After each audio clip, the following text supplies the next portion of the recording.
Baik. Terima kasih Ibu Ismi. Sebelumnya kita bersalawat dulu ya kepada Rasulullah Muhammad SAW, karena memang ini sudah sebentar lagi bulan Maulid Nabi Muhammad SAW. Mudah-mudahan dengan membaca sholawat ini kita mendapatkan karomahnya dan juga mendapatkan keberkahannya di sisi Allah Subhanahu wa Ta'ala. Amin ya rabbal alamin. Sallallahu ala Muhammad sallallahu alaihi wasallam. Sallallahu ala Muhammad sallallahu alaihi wasallam. Sallallahu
Assalamualaikum warahmatullahi wabarakatuh.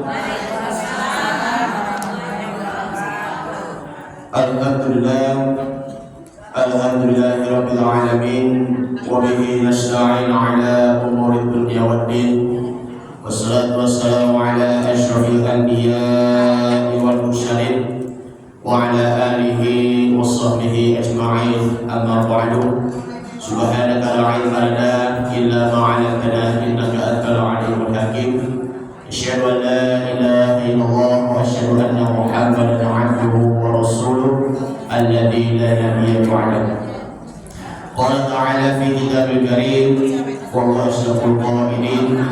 A'udzu billahi minasy syaithanir rajim. Bismillahirrahmanirrahim. Rabbi shrah li sadri wa yassir li amri wahlul 'uqdatam min lisani yafqahu qawli. Allahumma faqihna fid din wa 'allimna ta'wil, amin ya rabbal alamin. Yang saya hormati pimpinan Majelis Taklim Al-Hidayah, Masjid Al-Hidayah, Ibu Masria, Masria, Ibu Masria. Yang saya hormati juga tadi Ibu Roto yang sudah tadi memimpin baca surah Yasin dan Tahlil, dan taruhan MC Ibu Ismi. Alhamdulillah ini baru pertama kali ya Fakir bertemu bersama dengan ibu-ibu semuanya. Saya kebetulan muridnya beliau, muridnya dari Pak Suryadi di MTS Anajak alumni tahun 2011 kelas 7, pernah diajar beliau yaitu fikih maupun Al-Quran hadis. Untuk kelas 8-nya kalau nggak salah itu ngajar nahwu shorof tentang bahasa Arab. Terus kelas 9-nya diajar lagi pendalaman pendalaman materi, waktu itu untuk persiapan ujian nasional. Jadi alhamdulillah saya bangga selalu jadi muridnya beliau meskipun sudah alumni, dan juga bisa berkenalan dengan ibu-ibu ya melalui dari relasinya beliau. Ini hari ini beliau juga kebetulan sedang ada rapat sebagai kepala sekolah. Mari kita doakan semoga guru kita, guru saya Bapak Ustaz Suryadi dimudahkan urusannya oleh Allah Subhanahu wa taala. Amin ya rabbal alamin. Alhamdulillah, puji syukur kepada Allah yang mana Allah masih memberikan curahan nikmat kepada kita, baik itu nikmat iman, nikmat Islam maupun nikmat sehat walafiat. Salawat dan salam marilah kita haturkan kepada suri tauladan kita, uswatul hasanah kita, yaitu Nabi Muhammad sallallahu alaihi wasallam serta keluarganya, para sahabatnya, dan juga kepada para pengikut-pengikutnya.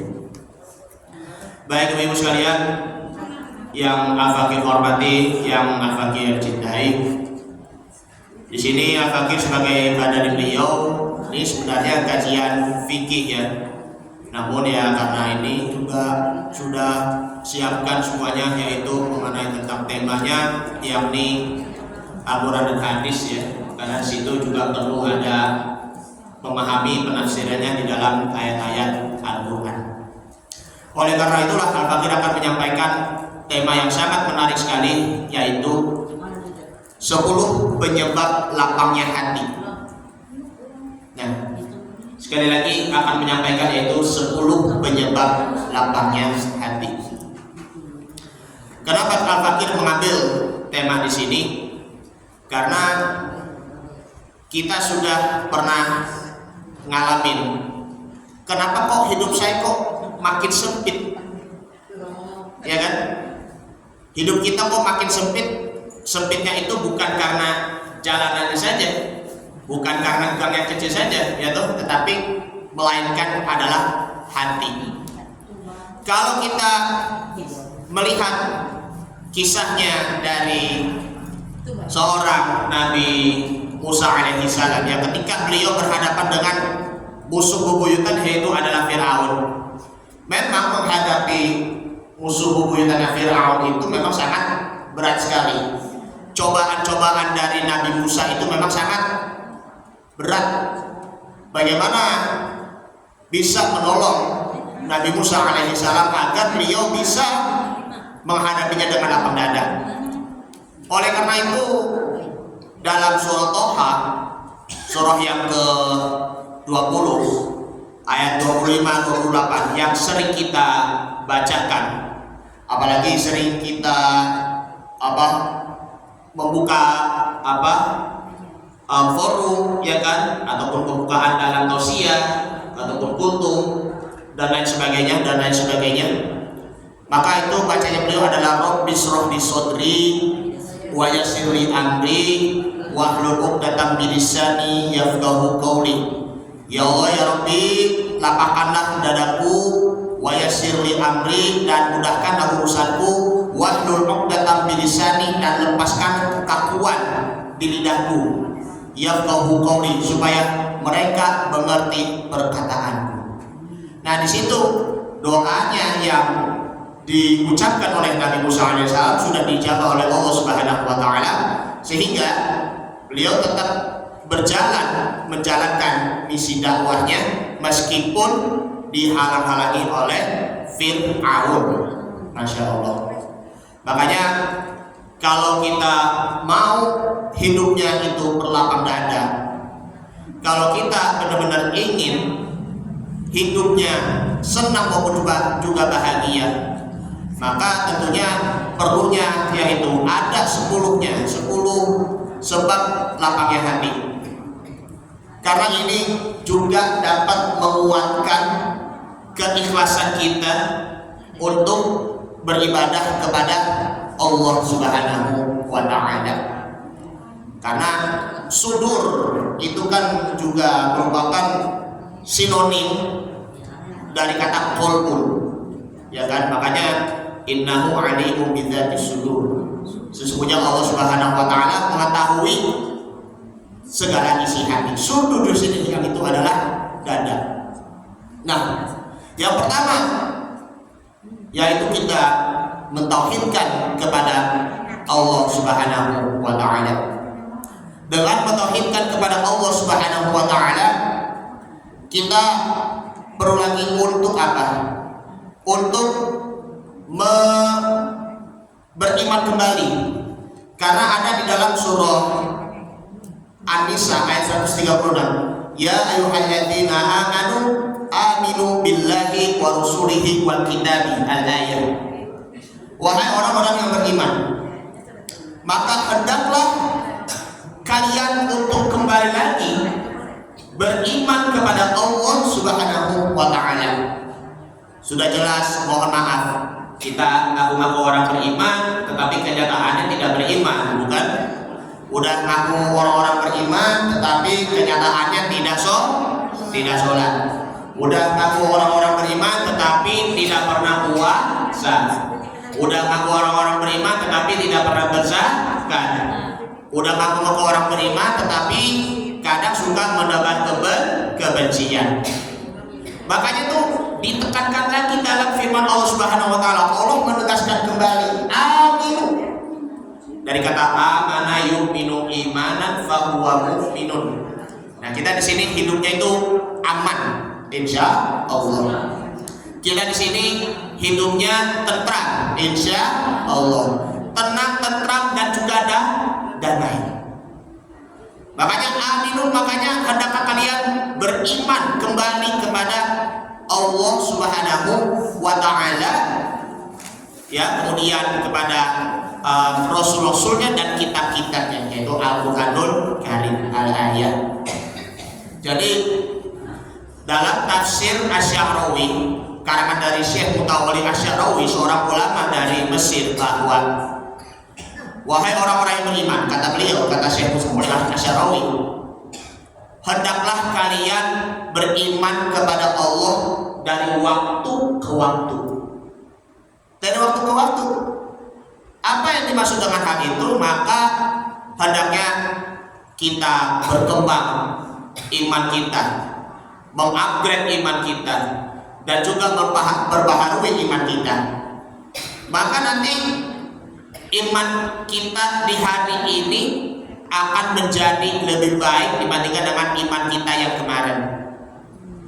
Dan juga iman kita di hari esok menjadi jauh lebih baik dibandingkan dengan iman kita yang di hari ini. Itu makna yang pertama.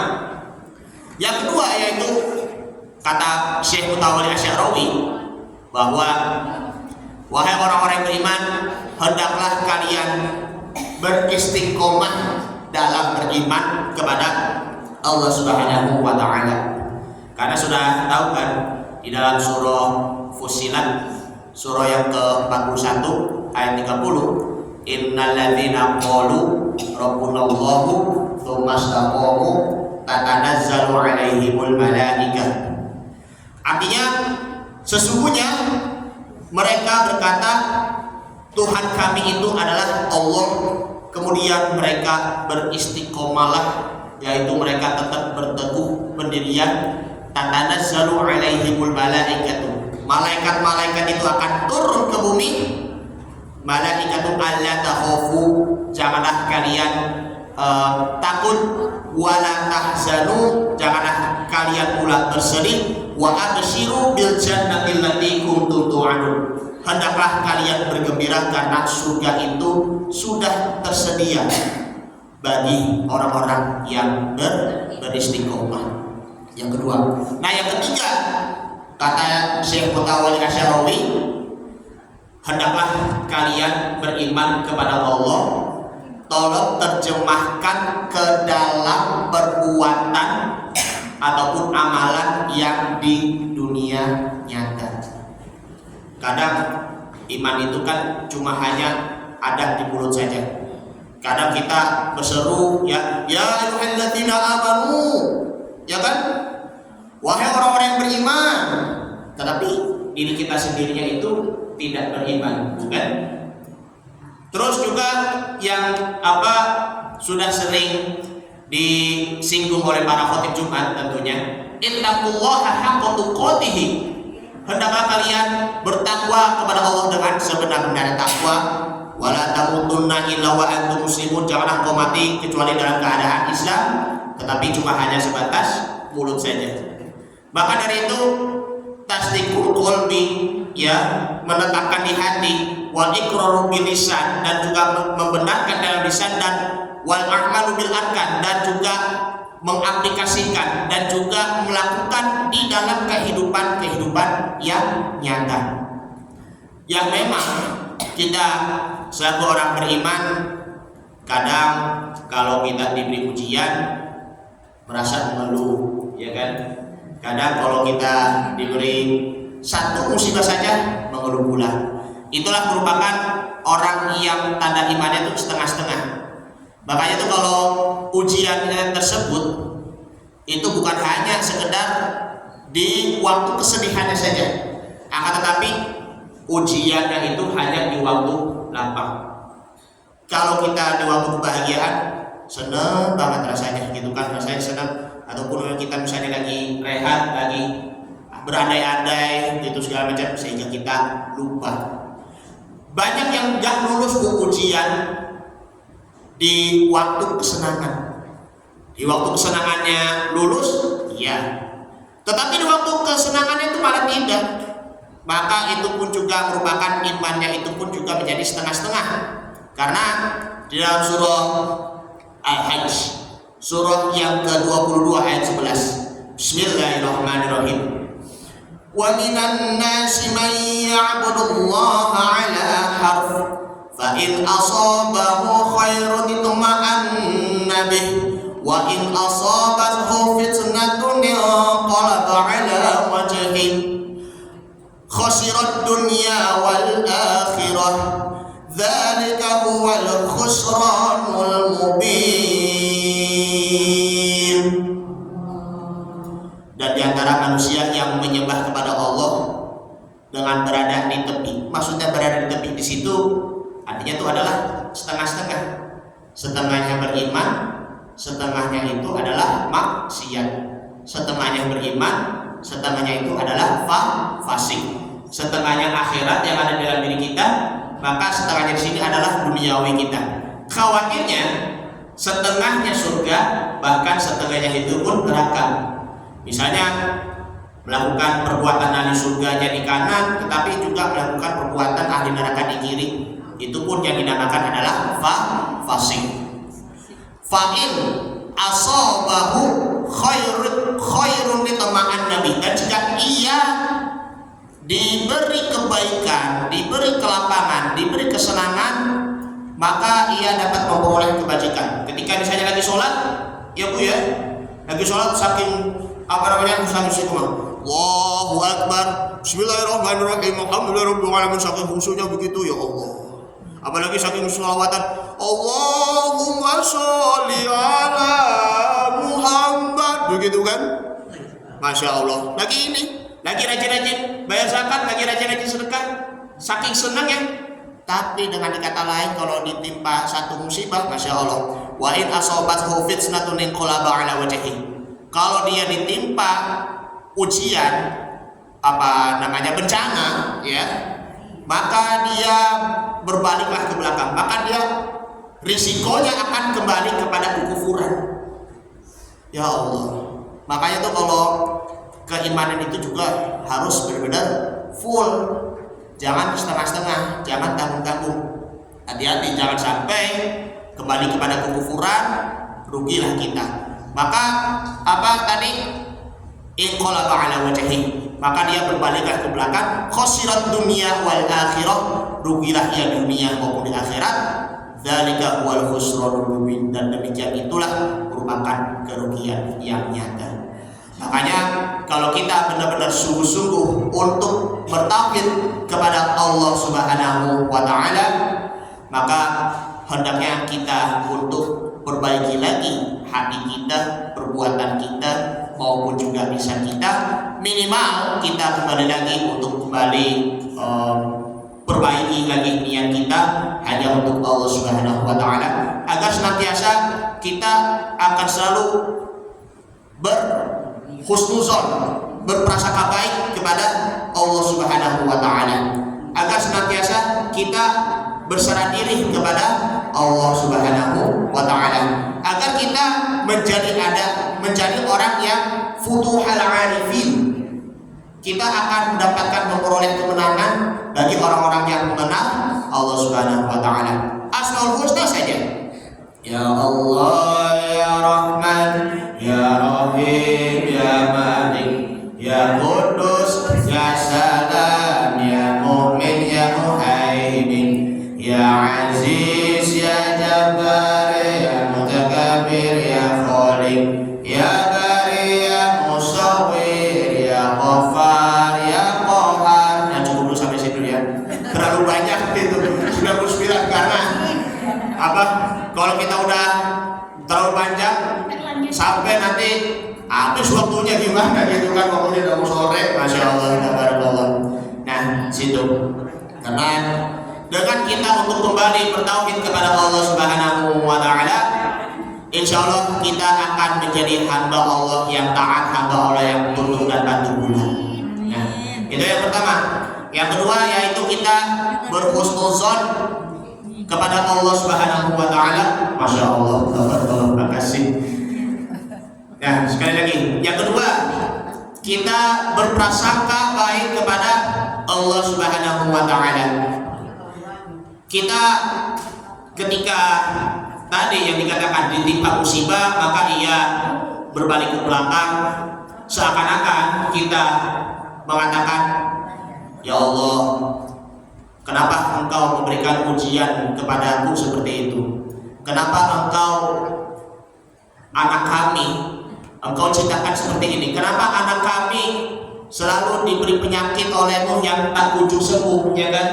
Ada anak yang mohon maaf yang berkebutuhan khusus gitu kan, kayak misalnya Down syndrome, ya kan, terbelakang mentalnya, ataupun juga ada yang mohon maaf yang cacat fisik juga kan, ada juga yang mengidap autisme segala macam dan lain sebagainya. Ada juga yang tunarungu, ada juga yang tunanetra, ya. Itu sih memang karunia dari Allah Subhanahu wa taala. Tetapi kenapa kita bersuuzon kepada Allah Subhanahu wa taala, seakan-akan kita menyalahkan Allah Subhanahu wa taala? Allahu al-adil, Allah itu yang memang maha adil. Kita ini selaku orang-orang yang beriman, kalau kita berkaca dari para nabi dan rasul, para aulia, para ulama, inna asyaddal bala, kata Nabi sallallahu alaihi wasallam, yaitu al-anbiya, yaitu para nabi dan rasul, ya kan? Meskipun mereka diberi berbagai macam cobaan maupun juga berbagai macam ujian, tetapi mereka tetap berprasangka baik kepada Allah Subhanahu wa taala. Contohnya saja Nabi Ayub alaihissalam, beliau berupa ujian itu penyakit kusta, kemudian juga hartanya itu satu persatu hilang, anaknya pun satu persatunya itu ya mulai menikah. Tetapi apakah Nabi Ayub alaihissalam beliau berprasangka buruk kepada Allah? Tidak. Beliau tetap beristighfar, meminta ampun dan juga mengesahkan Allah Subhanahu wa taala, dan juga tetap menjalani hidup apa adanya ibarat air yang terus mengalir. Maka Allah taala memberikan jalan solusi, jalan keluarnya bagi beliau berupa apa? Air yang berupa itu adalah danau yang ada di padang pasir di situ, masya Allah. Makanya di situ kan ada doanya, Robbi ani masaniyad duru wa anta arhamur rahimin.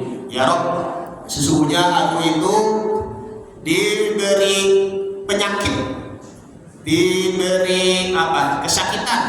Ya, sesungguhnya Engkau Maha Pengasih lagi Maha Penyayang. Nah, jadi itu kita memang juga perlu bersabar juga, karena ini atas ketentuan dari Allah Subhanahu wa taala yang harus kita percaya. Ada lagi yang mohon maaf ya, kalau ibu-ibu nih yang sudah pernah ngalamin misalnya suami meninggal sambil menangis. Ya Allah, kenapa seperti ini suamiku meninggal, kalau gak ada suami. Ya Allah, gak ada apa-apa, gak bisa diberi apa-apa, gak bisa jalan-jalan, ya kan? Gak bisa juga jalan-jalan ke luar negeri begitu.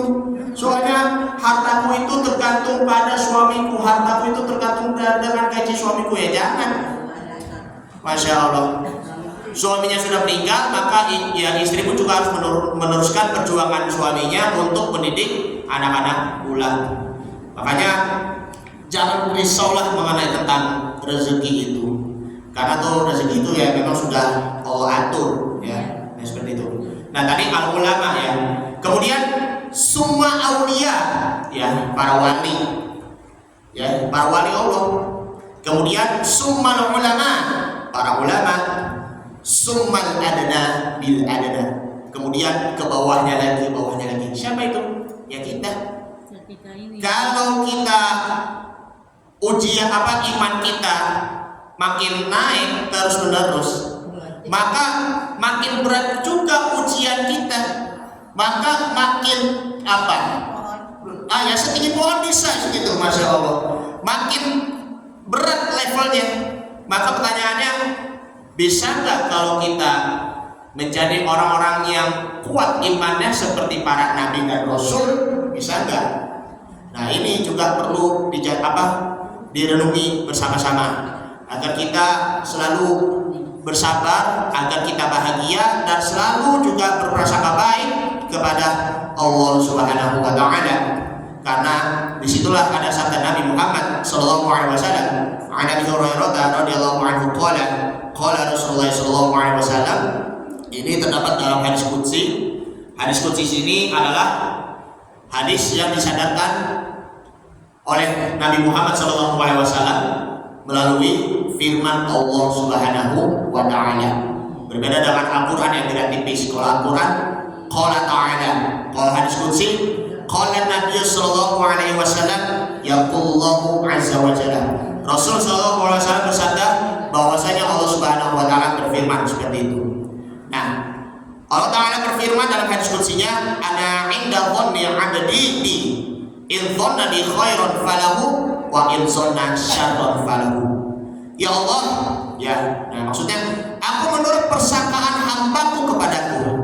Jika ia bersangka baik, maka ia mendapatkan kebaikan itu, mendapatkan kemuliaan. Jika ia bersangka buruk, maka ia mendapatkan keburukan itu, mendapat celaka. Na'udzubillah, subhanallah. Jadi kita perbaiki lagi prasangka kita agar kita senantiasa ridha kepada Allah Subhanahu wa taala dan terjalani hidup apa adanya. Yang ketiga yaitu adalah ilmu syar'i. Karena dengan mempelajari ilmu syar'i, terlebih ilmu agama, itu dapat menerangi qalbu kita, dapat menerangi pikiran kita, dan dapat menerangi hidup kita sehingga hidup kita itu akan menjadi lapang bulat. Karena di zaman sekarang ini, ya di zaman teknologi yang modern ini kan memang sudah banyak yang berkurang ya kan peminatannya dalam ilmu agama, karena dengan alasannya mohon maaf ya, malu gitu kan belajar agama ya kan, malu takut salah, takut dimarahin ketika baca Al-Quran, malu takut salah ketika membaca Al-Quran. Itu pun padahal kalau kita benar-benar percaya diri supaya kita istiqomah dalam mempelajari agama, jangan segan-segan, jangan takut-takut untuk bersilaturahim dulu di antara orang-orang soleh kebaikannya, dan juga jangan segan-segan untuk bersowan dan juga bersilaturahim kepada para ulama, minta konsultasi, minta ilmu, minta penjelasan, dan juga minta wejangan ataupun juga nasihat pula. Jadi setiap kali ilmu Anda bertambah dan semakin luas, maka dada Anda menjadi lapang dan luas pula. Bagaimanapun perkembangan zaman sekarang ini, udah HP gadgetnya udah makin berkembang besar, ya kan? Laptopnya udah makin canggih, begitu. Bahkan juga belajar online yang itu pun juga sudah dijadikan sebagai fasilitas, ya kan? Sebagai alat untuk membantu kita ketika kita berada di jarak jauh untuk belajar maupun juga rapat. Tetapi hendaknya kita untuk kembali lagi untuk belajar, membaca buku. Apalagi kan kalau sekarang kan belajar ilmu agama itu kan bisa juga secara online, termasuk juga belajar Al-Quranul Karim. Selama itu tidak jauh dari syariat, maka di situ ada manfaatnya pula. Maka itu pun juga termasuk juga namanya itu adalah berguru walaupun hanya jarak jauh. Alhamdulillah ya. Jadi kembali lagi kita bertatap muka kembali bersama-sama, sehingga ya menuntut ilmu baik itu dari online maupun offline, kita bisa mendapatkan pahalanya dan juga dimudahkan jalannya ke surga. Man salaka thariqan yaltamisu fihi ilman sahalallahu thariqan lahu ilal jannah. Itu sabda Nabi sallallahu alaihi wasallam. Barang siapa yang menuntut jalan suatu ilmu untuk menuntut ilmu, maka Allah Ta'ala akan mempermudah kita untuk masuk surga. Silaturahim baik itu juga dari online maupun juga offline, ya kan, dari internet maupun juga dari tatap muka langsung, maka itu pun akan bertambah ukhuwah Islamiyah, menguatkan tali persaudaraan antar sesama kaum muslimin. Dan situ ilmu syar'i ya untuk anak-anaknya itu ya, anak-anak SMP ataupun SMA ataupun anak-anak SD yang sekarang ini kan memang makin marak juga kan main gadgetnya itu, sehingga lalai dengan waktu belajar ya kan. Pasti kita sudah pernah ngalamin, adek ayo deh belajar deh gitu deh, enggak lagi kasih main game, kalau ibu pengen tahu ya Mobile Legends, Free Fire dan lain sebagainya, ataupun main PS bola ya kan, sambil teriakin gol gitu. Itu dapat menjadikan diri kita itu malas. Karena menurut para ahli medis, kalau terlalu tatap HP, main game, sehingga akan menimbulkan kecanduan yang ada dalam otak. Makanya di otaknya itu memang sudah ketergantungan dengan HP pula, sehingga otaknya itu pun akan menjadi konslet, akan menjadi rusak. Maka ketika dinasihatin malah ngebentak-bentak, ya kan? Makanya tuh ini memang zaman teknologi itu makin tambah berat sekali. Makanya kita juga harus sabar, dan juga kita untuk mendorong dengan secara halus, ya. Makanya ya mulai sekarang ya nih kita maupun juga anaknya sendiri, kita juga perlu memanage pada anak yang kecanduan gadget, agar nanti ya cobalah bagi-bagi waktu minimal antara bermain game dengan belajar pula.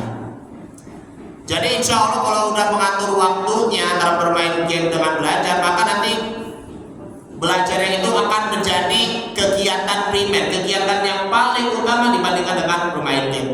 Memang bermain game itu untuk menghilangkan rasa bosan juga, tetapi jangan sampai keterlaluan. Terus juga satu lagi, perlu anak-anak ya belajar agama kembali agar selamat anak-anak dan juga keluarganya. Sekarang Masya Allah di media sosial, anak-anak yang ikut terlibat tawuran, ikut terlibat pencurian segala macam, gak kasihan sama orang tua yang sudah mendidik kita, ya kan? Tetapi kita malah terlalu menikmati kekayaannya dari orang tua sehingga kita tidak berusaha, ya kan? Ataupun dengan kata lain kita maunya hidupnya instan. Gak kasihan sama orang tua kamu begitu, orang tua kamu sudah kerja keras. Ya Allah, saya ini kerja itu untuk membiayai kamu sekolah begitu. Ada kan? Sehingga tuh anaknya tuh ya Allah, ketika ditangkap oleh pihak berwajib rasanya itu menangis, orang tuanya pun rasanya terpukul, bukan? Nah makanya tuh dorong lagi anak-anak itu untuk belajar agama. Minimal aja cobalah ajarin anak untuk bersolawat, untuk membaca Al-Quran, walaupun ibu-ibu ya latar belakangnya belum bisa baca Al-Quran ataupun yang pernah baca Al-Quran tapi masih juga terbata-bata. Mudah-mudahan ya nanti harapan kita ya, insya Allah anak-anak kita di era milenial ini menjadi hafiz Quran ke depannya, menjadi penghafal Quran yang berguna bagi bangsa nusa bangsa dan juga agama. Yang keempat yaitu kita berzikir dan banyak berdoa kepada Allah Subhanahu wa taala. Kita sudah tahu kan dalam surah Ar-Ra'd ayat 28, alladzina amanu wa tatma'innu qulubuhum bi dzikrillah, ala bi dzikrillah tatma'innul qulub.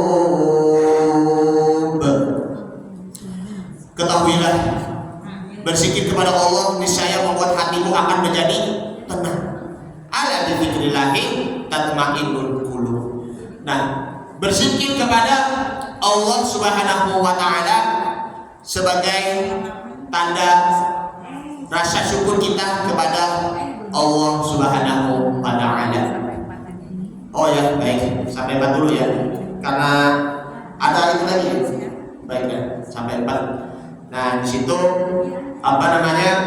berzikir dan juga banyak berdoa kepada Allah Subhanahu wa taala, niscaya kita mendapatkan ketenangan dan juga ketentraman di dalam hidup kita. Kita selalu mengucap kalimat thayyibah, la ilaha illallah Muhammad Rasulullah, subhanallah walhamdulillah wa la ilaha illallah wallahu akbar wa la haula wa la quwwata illa billahil aliyyil azim. Makanya kalau nikmat yang sebenarnya di situ adalah nikmat zikir. Nikmat zikir dari hati, perbuatan juga lisan pula. Ya ayyuhalladzina amanu dzkurullaha dzikran katsiran wasabbihuhu bukratan wa asila. Wahai orang-orang yang beriman, hendaklah kalian mengingat Allah dan juga menyebut nama Allah dengan sebanyak-banyaknya, maka hendaklah bertasbihlah bukratan wa asila, pada di waktu pagi maupun juga pada di waktu sore. Makanya ada kan dalam surat itu asbahna wa asbaha mulku lillahi walhamdulillahi la syarikalah la ilaha illa huwa wa ilaihi nusyur. Ataupun yang sorenya amsayna wa amsayna mulku lillahi walhamdulillahi la syarikalah la ilaha illa huwa wa ilaihi nusyur. Disitulah kita masih diberi kesempatan oleh Allah Subhanahu wa taala untuk berzikir kepadanya, agar mudah-mudahan kita dipermudah urusannya, agar kita diberi rezeki yang tidak disangka-sangka asalkan kita dengan berbekal takwa kepada Allah Subhanahu wa taala. Dan situlah ada hadis Nabi Muhammad SAW, kalau di dalamnya itu yakni bacaannya ya hayyu ya qayyum bi rahmatika astaghfir, ya hayyu ya qayyum bi rahmatika astaghfir. Wahai yang maha hidup lagi maha mengurusi makhluknya, dengan rahmat-Mu lah aku memohon bantuan. kita dengan berzikir dan meminta kepada Allah Subhanahu wa taala. Nah, bagi ibu-ibu ataupun kita-kita yang punya anak ya yang sedang menempuh pendidikan apalagi mau ujian, ini kan kita sudah lagi mau UTS kan, ujian tengah semester sekitaran akhir September nanti insya Allah. Dan mudah-mudahan anak-anak kita, adik-adik kita diberi kemudahan dalam menjalankan soalnya, dalam mengerjakan soalnya dan mendapatkan hasil yang memuaskan. Dan bagi ibu-ibu ya, yang mempunyai anak juga yang sedang berjuang untuk dia mendidik sampai ke perguruan tinggi, semoga nanti anak dapat diberi kemudahan, kelancaran untuk masuk perguruan tinggi pendidikan dan juga masuk ke pesantren, dan mudah-mudahan cita-citanya terwujud. Amin ya rabbal alamin. Cukup cucu ya, masya Allah. Baik, cukup sampai sini dulu ya. Baik, nanti insya Allah kita bisa melanjutkan kembali nanti ya. Ini baru yang keempat, insya Allah nanti yang kelima yaitu bersegera meninggalkan kemaksiatan dan muhasabah introspeksi diri. Mudah-mudahan nanti ya Al-Fakir bisa kembali lagi di sini bersama ibu-ibu nanti ya insya Allah. Mudah-mudahan nanti kita panjang umur dan juga sehat selalu. Amin ya rabbal alamin. Doa sekalian ya. Baik. Bismillahirrahmanirrahim. Al-Fatihah niyatil qabul wa taqabbusul wa ila hadratin Nabi Mustafa sallallahu alaihi wasallam wa ala alihi wa azwajihi wa dhurriyyatihi wa qurrati ajma'in. Al-Fatihah. A'udzu billahi minasyaitonir rajim. Bismillahirrahmanirrahim. Alhamdulillahirabbil alamin. إياك نعبد وإياك نستعين اهدنا الصراط المستقيم صراط الذين أنعمت عليهم غير المغضوب عليهم ولا الضالين. بسم الله الرحمن الرحيم. الحمد لله رب العالمين حمدا كثيرا طيبا مباركا فيه حمدا يوافي نعمه ويكافئ مزيده. يا ربنا لك الحمد ولك الملك ولك الشكر كما ينبغي لجلال وجهك الكريم وعظيم سلطانك. اللهم صل على سيدنا محمد اللهم صل عليه وسلم. Rabbi ja'alni muqimas salati wa min dzurriyyati rabbana wa taqabbal du'a. Ya Allah, jadikanlah diriku dan juga anak cucuku yang selalu menegakkan salat dan melaksanakan salat. Rabbana wa taqabbal du'a. Ya Allah, perkenankanlah doaku ya Allah, doa kami ya Allah. Rabbana ighfir lana dzunubana wa liwalidina warhamhum kama rabbawna shighara wa li jami'il muslimina wal muslimat wal mu'minina wal mu'minat al-ahya'i minhum wal amwat bi rahmatika ya arhamar rahimin. Allahumma aghnina bil 'ilmi wa zayyinna bil hilmi wa akrimna bit taqwa wa jammilna bil 'afiyah. Rabbi anzilni munzalan mubarakan wa anta khairul munzilin. Allahumma inna na'udzubika min 'ilmin la yanfa' wa qalbin la yakhsha' wa du'a'in la yusma'u nafsin la tashma'. Rabbana atina fid dunya hasanah wa fil akhirati hasanah wa qina adzabannar. Sallallahu alaihi wasallam Muhammadin wa ala alihi wasallam tasliman katsiran. Alhamdulillahi rabbil alamin. Mohon maaf bila ada kekurangan maupun juga kesalahan dari saya sendiri. Ya, dibukakan pintu maaf yang sebesar-besarnya. Yang benar hanya dari Allah, yang salah dari saya. Dan semoga bermanfaat apa yang disampaikan insya Allah. Hadanallahu wa iyyakum ajma'in. Wassalamualaikum warahmatullahi wabarakatuh.